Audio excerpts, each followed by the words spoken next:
Tonight, South Carolina's governor is pushing back against plans to potentially bring prisoners from Guantanamo Bay to the Palmetto State.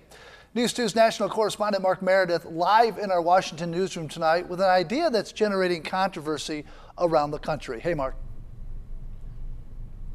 Brendan, I know you guys have been following this story from the beginning, and it's what we're talking about. Those 80 prisoners that are right now in Guantanamo Bay, Cuba, whether or not they should be moved to facilities here in the United States. And of course, as you guys know, South Carolina is under the list for consideration, but there is already plenty of opposition. It's a prison known for torture and terror. Now, after 8 years of attempts, the White House is making one last push to close a detention facility in Guantanamo Bay, Cuba. Keeping this facility open is contrary to our values. But what should happen to the 80-plus prisoners who remain on base? One idea, move terrorists to federal facilities in Kansas or South Carolina. For South Carolina Governor Nikki Haley, the proposal is a non-starter. As to the impact on foreign relations in South Carolina, I can tell you I am tremendously concerned. Speaking before a House committee, the governor says keeping terrorists in a Charleston area prison could cost the state millions in tourism dollars. But some Democrats argue the move could actually save taxpayers money, up to $450 million a year. There is no amount of money that they can pay, whether it be cost or supplement, that would justify those detainees coming to South Carolina. South Carolina is no stranger to high-profile prisoners. Right now, Charleston holds the suspect in last year's mass shooting at the AME church that killed 9 people.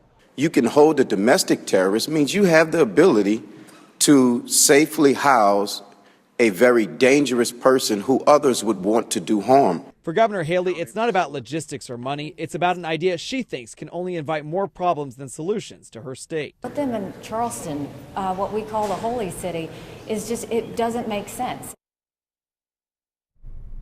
It's hard to know exactly where Charleston is going to rank on the list of all of the federal facilities that are under consideration, but there are some that are kind of already operating under this. For instance, there's the Supermax prison in Florence, Colorado. That's where the 20th hijackers, Zacharias Moussaoui, has been held. So there's the possibility they could tend closer to those sites. But Brendan, at this point, we're just going to have to wait to find out. Brendan? Mark, this is part of the Obama administration's last push in office, and you were in the hearing room today. Does it sound like it's possible that this prisoner transfer could happen within the next year?